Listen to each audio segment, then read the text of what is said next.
અબડાસા તાલુકાના ડુંગરા ગામે મુસ્લિમ યુવાનની થયેલી હત્યાના ફરાર આરોપીની ધરપકડ કરવાની જવાબદારી ટીએસને સોંપવા બાબતે બોર્ડર રેન્જ આઈજી સાહેબ શ્રી ભુજ કચ્છને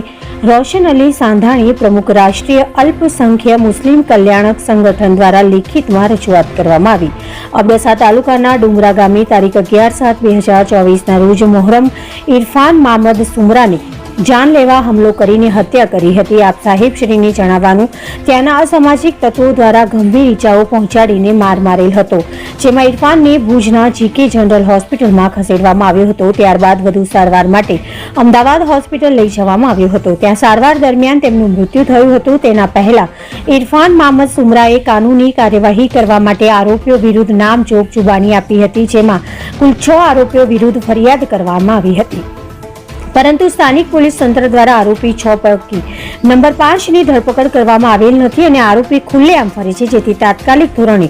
ધરપકડ કરવા આપ સાહેબશ્રીને અમારી નમ્ર અપીલ છે।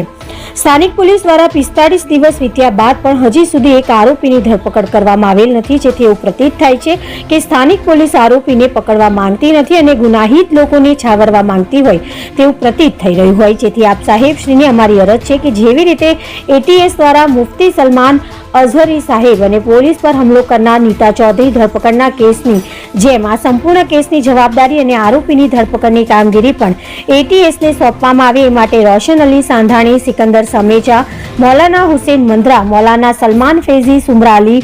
અસગર તેમજ વિવિધ સામાજિક લોકો દ્વારા રજૂઆત કરવામાં આવી હતી। Bureau report Imran Awadiya, Abdasa,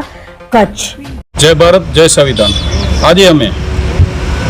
IG સાહેબ બોર્ડર રેન્જ ભુજ કચ્છ મધ્ય આવ્યા છીએ, જે બાબતે કે અબડાસા તાલુકાના ડુમરા ગામે જે 1.5 મહિના પહેલે 11/7/2024ના રોજ એક યુવાનની હત્યા થઈ હતી, જેમાં સામૂહિક લોકો મળીને એને ઢોર માર મારીને હત્યા કરી હતી। ત્યારબાદ આજે 1.5 મહિનો થયો, જેમાં આજ દી સુધી એમાં 6 આરોપીઓ હતા, જેની જુબાની ખુદ એ મરનાર વ્યક્તિએ આપી હતી। અત્યારે આપણે જોવા જઈએ કે જેની જુબાની હોય, જે કોઈ મરી ગયો હોય, એની જુબાનીના આધાર ઉપર પોલીસ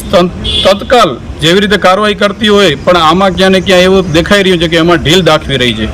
જેમાં 6 આરોપીઓ પૈકી એક આરોપી હજી જે 5 નંબરનો આરોપી આમાં એફઆઈઆરમાં જેનું નામ છે એ આજે પણ 1.5 મહિનાથી બહાર છે ને એ ગામમાં ફરી રહ્યો છે। એક આપણે ગામ માટે કહેવા જઈએ કે પોલીસ માટે પણ એક શરમની વાત છે, જેથી અમે આજે આઈજી સાહેબશ્રીને એક રજૂઆત કરી છે, લેખિત રજૂઆત છે કે ભાઈ આ અગર